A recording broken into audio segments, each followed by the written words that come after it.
Good morning, everybody. In 11th class, the unit is the periodic table. Today we have to discuss about the F block. अभी आप क्या पढ़ रहे हैं? Block wise classification. तो block wise classification में F block की study हम आज करेंगे. तो सबसे पहले देखिए कि position of the F block.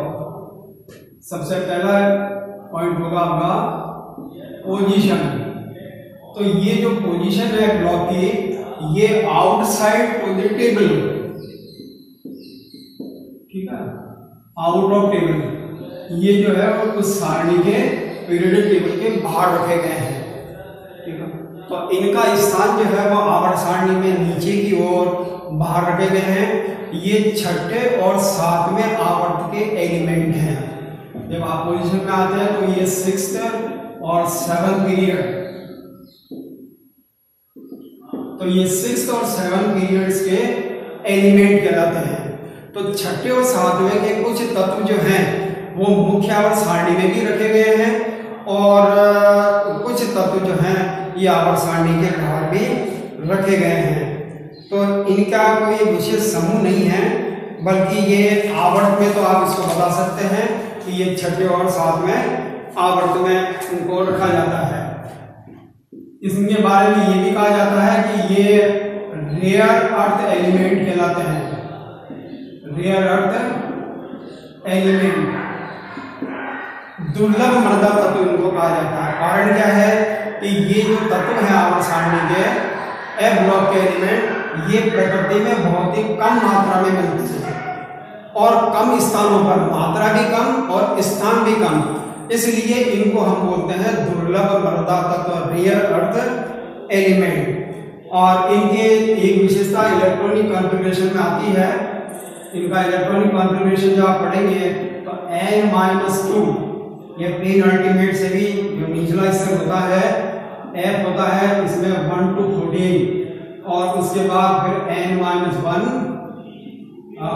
D जो होता है, इस D के अंदर या तो शून्य होगा या फिर एक इलेक्ट्रॉन होगा और ये इनका आउटरमोस्ट NS2. तो इनके तीन जो कक्ष हैं ये अपूर्ण हैं F ब्लॉक एलिमेंट के. ये एक इनकी विशेषता है. तो आने वाला प्रत्येक इलेक्ट्रॉन N-2, ठीक है, इसको कहते हैं पूर्व उपांत्य कोश. ये अल्टीमेट, ये पेन अल्टीमेट, इसको कहते हैं अल्टीमेट. देखिए आउटर मोस्ट, पेन अल्टीमेट और अल्टीमेट, बाह्यतम कक्ष, उपांत्य कोश और पूर्व उपांत्य कोश, इसको इस तरह से बोला जाता है. तो इसमें इनको F ब्लॉक एलिमेंट क्यों कह रहे हैं? क्योंकि आने वाला प्रत्येक इलेक्ट्रॉन, अर्थात इलेक्ट्रॉन वितरण के समय सभी इलेक्ट्रॉन जो है वो F उपकक्ष में भरे जाते हैं. और F उपकक्ष मालूम है आपको कि टोटल इलेक्ट्रॉन जो है वो 14 होते हैं. इसलिए इन तत्वों की दो श्रेणियां बनाई गई है. एक तो आपका 4F सीरीज, 4F, और एक है आपका 5F.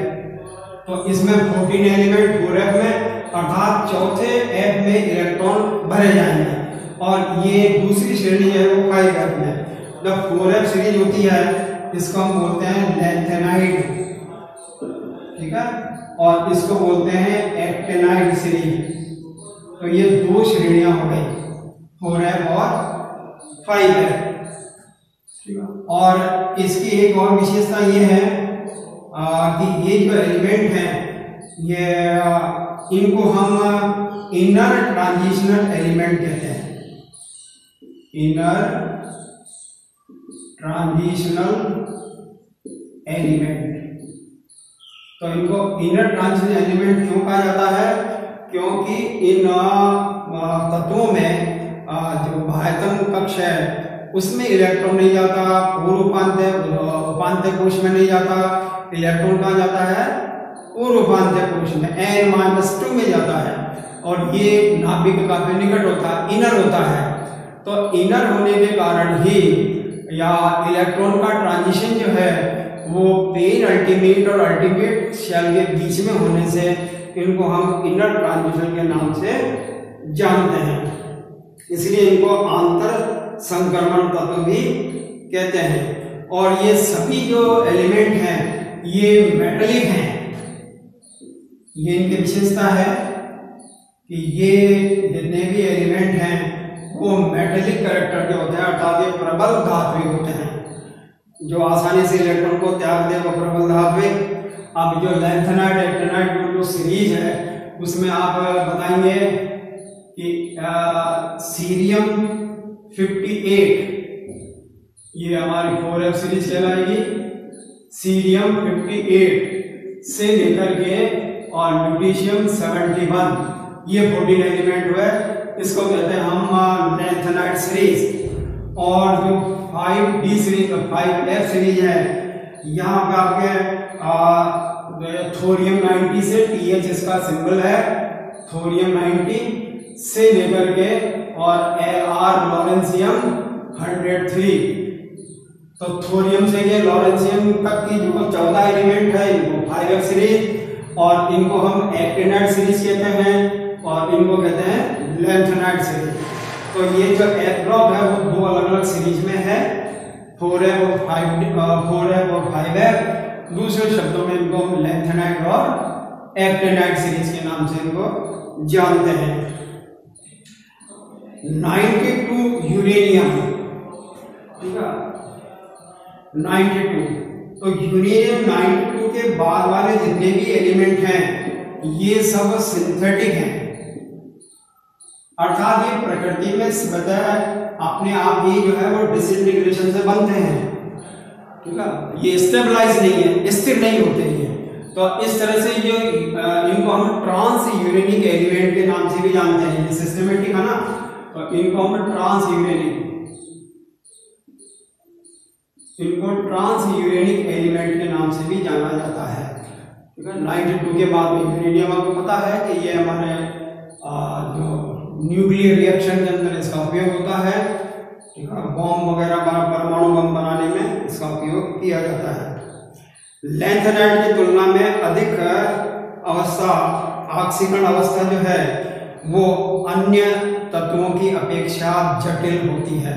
इनकी जो ऑक्सीडेशन स्टेट है F ब्लॉक एलिमेंट की वो अलग ही प्रकार से है और वो काफी कॉम्प्लिकेटेड है। कॉम्प्लिकेटेड क्यों हो गई? क्योंकि इलेक्ट्रॉन इन 3 जगहों पर रहते हैं। तो इलेक्ट्रॉन जो है वो कौन से कक्ष से जाएंगे, कौन सी अभिक्रिया में किस प्रकार केमिकल बॉन्ड फॉर्मेशन होगा, ये उनकी परिस्थितियों पर निर्भर करता है। इसलिए इनकी जो ऑक्सीडेशन स्टेट है वो कॉम्प्लिकेटेड होती है। तो ये हमारा ब्लॉक वाइज क्लासिफिकेशन जो टॉपिक था उसमें F ब्लॉक को आपको भी बताया। ये F ब्लॉक के कौन कौन से पर्टिकुलर जो कैरेक्टरिस्टिक्स हैं और इन एलिमेंट को आवर्त सारणी से बाहर क्यों रखा गया है, इसके बारे में आपसे पूछा जा सकता है। लैंथेनाइट कॉन्ट्रैक्शन क्या है? तो लैंथेनाइट कॉन्ट्रैक्शन जो है वो लैंथेनम तत्व के बाद के तत्वों में, क्योंकि आने वाला प्रत्येक इलेक्ट्रॉन नाभिक के निकट जाता है, इसलिए परमाणु के आकार में अपेक्षाकृत बहुत कमी हो जाती है। तो परमाणु श्रिंक हो जाता है, सिकुड़ जाता है, और ये प्रभाव किसके बाद आता है? लैंथेनम के बाद। इसलिए इसको हम बोल देते हैं लैंथेनाइट कॉन्ट्रैक्शन।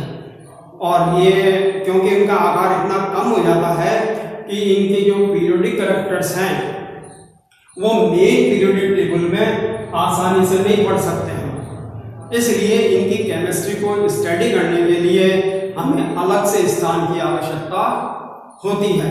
और वो अलग से स्थान कहाँ होगा? मुख्य आवर्त सारणी में तो हो नहीं सकता, इसलिए इनको बाहर रखा गया है। तो ये 2-3 प्रश्न आपसे पूछे जा सकते हैं। इनको रेयर अर्थ एलिमेंट क्यों कहते हैं, इनको इनर ट्रांजिशन क्यों कहते हैं, इनको आउटसाइड फ्रॉम द टेबल क्यों रखा गया है, ये शॉर्ट आंसर क्वेश्चन आपसे पूछे जा सकते हैं। अब हम नया टॉपिक लेते हैं, ये पीरियोडिसिटी इन प्रॉपर्टीज। पीरियोडिसिटी इन प्रॉपर्टीज।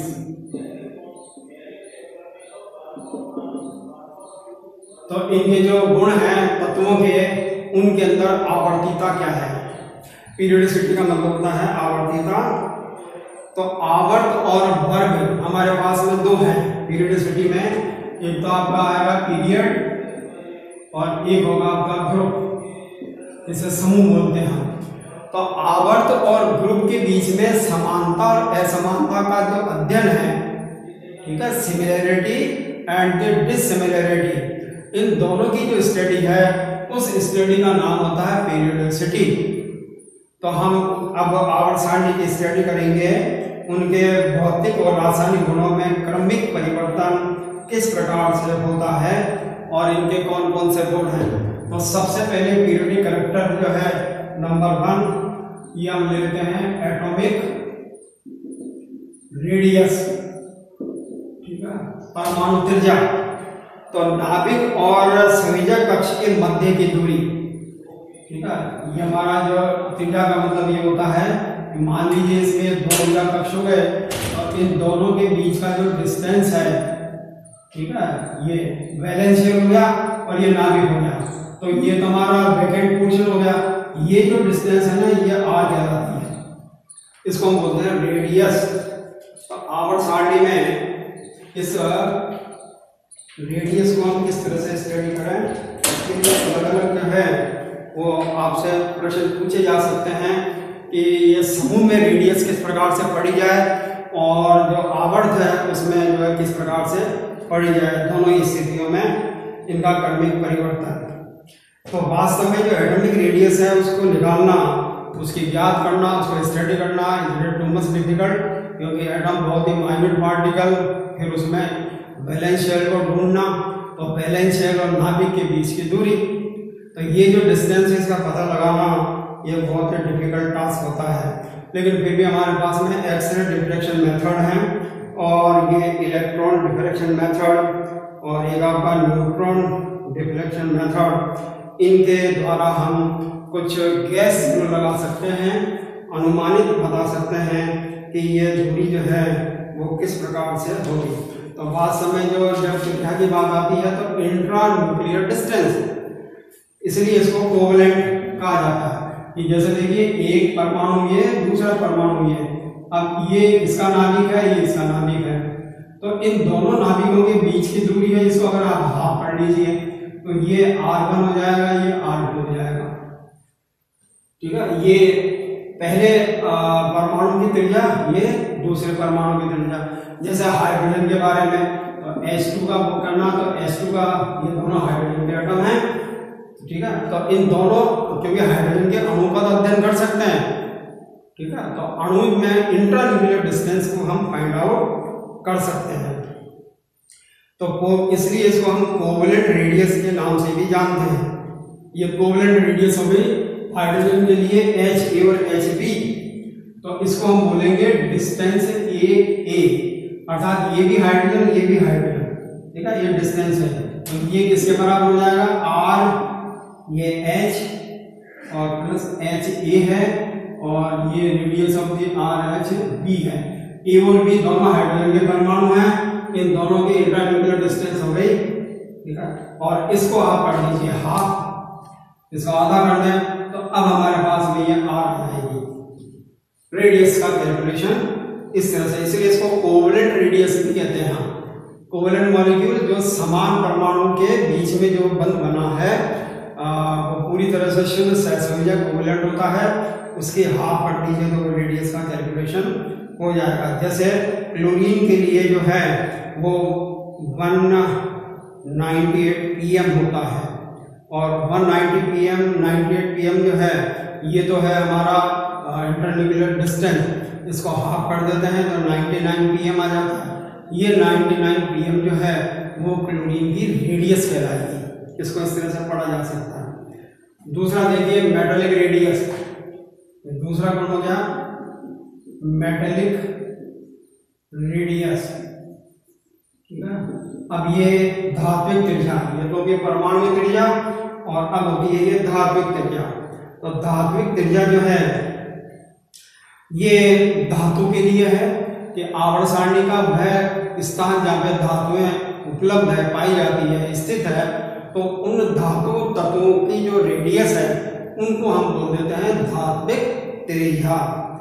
जैसे डी ब्लॉक में अगर हम कॉपर की बात करें तो distance intramolecular distance between the Cu and Cu, ठीक है, तो ये बराबर है 256 pm, और इसको अगर आप हाफ कर देते हैं तो 128 pm, ये इसकी रेडियस कहलाएगी।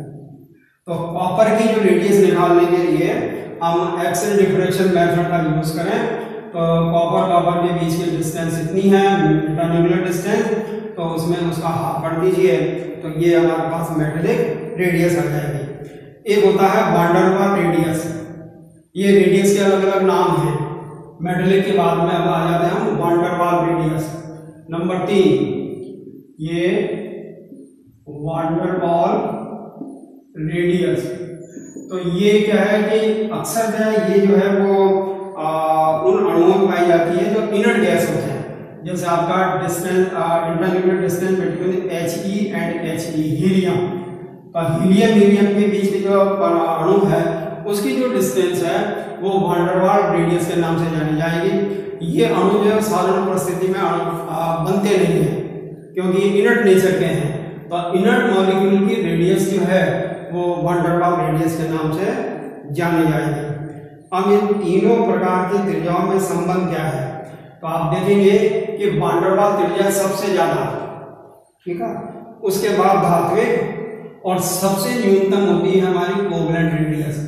एटॉमिक रेडियस को यहाँ पे कोवलेंट रेडियस भी बोला गया है, ये हमारी कोवलेंट रेडियस है, ठीक है। तो सबसे ज्यादा वान डेर वाल, फिर उसके बाद आएगी मेटेलिक, और सबसे कम वो कहलाएगी ये कोवलेंट रेडियस। इन तीनों के बीच का संबंध, ठीक है। वान डेर वाल त्रिज्या, और अब इनको प्रभावित करने वाले कारक क्या हैं, तो प्रभावी नाभ की आवेश ZW बढ़ने से घटती है, अर्थात ये त्रिज्याएं जो हैं वो ZW के बढ़ने से घटती हैं। तो ZW क्या होता है, प्रभावी नाभ की आवेश। तो प्रभावी नाभ की आवेश को जब बढ़ाते हैं तो त्रिज्या घटती है। प्रभावी नाभ की आवेश बढ़ेगा कहाँ पर, बाईं से दाईं ओर। अब हम कह देंगे कि बाईं से दाईं ओर त्रिज्या में कमी आती है, और ऊपर से नीचे की ओर ZW कम होता है, इसलिए यहाँ पर त्रिज्या के मान में वृद्धि होती है। कोश की संख्या अर्थात त्रिज्या जो है वो मुख्य क्वांटम संख्या के समानुपाती है। क्या आपने जिस परमाणु की त्रिज्या ज्ञात करने जा रहे हैं उसके प्रिंसिपल क्वांटम नंबर क्या है, तो n इजिकल टू किसी में 3 है, किसी में 4 है, किसी में 5 है। तो जैसे जैसे n का मान बढ़ेगा तो हमारी जो कोवलेंट रेडियस है या परमाणु त्रिज्या है इसके मान में भी वृद्धि हो जाएगी। एक होता है परिरक्षण प्रभाव, स्क्रीनिंग इफेक्ट। तो स्क्रीनिंग इफेक्ट में क्या होता है कि जो हमारा इनर शेल्स हैं, ठीक है, ये परमाणु के इनर शेल, जैसे हमारा ये नाभिक हुआ और ये नाभिक में ये कोश है, तो इनको बोलेंगे इनर शेल, ये इनर शेल, और इसको कहते हैं आउटर, ये हमारा आउटर है। तो आउटर शेल और इनर शेल, तो इनर शेल की संख्या के बढ़ने से परमाणु की त्रिज्याओं के मान में अपेक्षाकृत वृद्धि होती है, क्योंकि इनर शेल में इलेक्ट्रॉन जब बढ़ेंगे तो नाभिक जो है उसकी पकड़ बाह्यतम कक्ष में कम हो जाएगी, वैलेंस शेल दूर होने लगेंगे, और इनके दूर होने से त्रिज्या में वृद्धि हो जाएगी, ठीक है।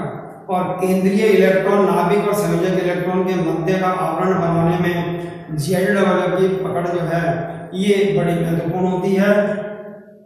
रासायनिक बंधों की जब तक बात आती है तो हम कहेंगे कि परमाणु त्रिज्या जो है वो केमिकल बॉन्ड के हमारी बॉन्डिंग जो बिटवीन द 2 एटम्स हैं उनके अंदर जो अगर इसकी स्टडी की जाए तो ये इनवर्सली प्रोपोर्शनल होगा, अर्थात परमाणु त्रिज्या जो है वो इसके बंद दूरी के व्युत्क्रमानुपाती होता है, इसको यह बोला जाता है। परमाणु त्रिज्या में आवर्तीता, सभी आवर्त में अंतिम तत्व की त्रिज्या सबसे अधिक।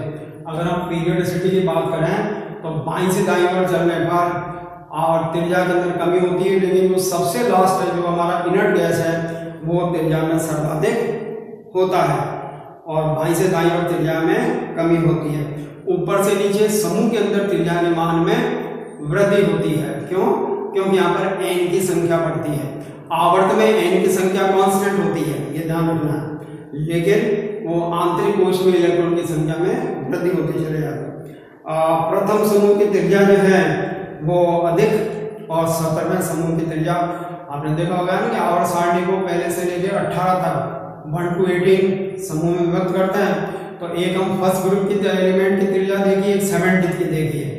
तो जो प्रथम समूह है उन तत्वों की त्रिज्या सबसे ज्यादा, और 17 ग्रुप के एलिमेंट हैं अपने अपने आवर्त में उनकी त्रिज्या सबसे कम होती है। कोवलेंट कंपाउंड्स में जो है बंध क्रम के बढ़ने से त्रिज्या के मान में कमी होती है। त्रिज्या के मान के अंदर कमी होगी कब? जब कोवलेंट, जैसे single bond, double bond, triple bond, ये हमारी बॉन्ड ऑर्डर भी कहलाता है सी सी, सी डबल सी और सी ट्रिपल सी। तो ये अगर बंध क्रम बढ़ता है तो त्रिज्या घटती है, ये डिक्रीजिंग ऑर्डर हो गया त्रिज्या का, आर जो है ना वो डिक्रीज हो रही है यहाँ पर। तो बंध क्रम के बढ़ने से त्रिज्या के मान में कमी होती है। तो ये इस रेडियस से संबंधित जो फैक्टर्स हैं। और अब इसमें एक आयनिक रेडियस हो रहा है कि आयनिक रेडियस क्या है। आयनिक रेडियस, तो ये जैसा आप नाम देख रहे हैं इसमें आयन के बारे में, तो सोडियम का परमाणु है तो यहाँ पे जो कोवलेंट त्रिज्या है, लेकिन जब ये Na+ में कन्वर्ट हो जाएगा एक इलेक्ट्रॉन डोनेट करके, तो ये धन आयनिक त्रिज्या कहलाएगी। इसी तरह से क्लोरीन का परमाणु इलेक्ट्रॉन ग्रहण करके Cl- बना लेता है, तो ये नेगेटिव आयन की त्रिज्या हो गई, ये पॉजिटिव आयन की रेडियस हो गई। तो यहाँ पर उदासीन परमाणु की अपेक्षा जो उसी परमाणु का जो ऋणायन है उसकी त्रिज्या हमेशा ज्यादा होती है। Cl is the less than Cl-, और यहाँ Na जो है वो ग्रेटर देन दी Na पॉजिटिव, ये रिलेशन हो गया।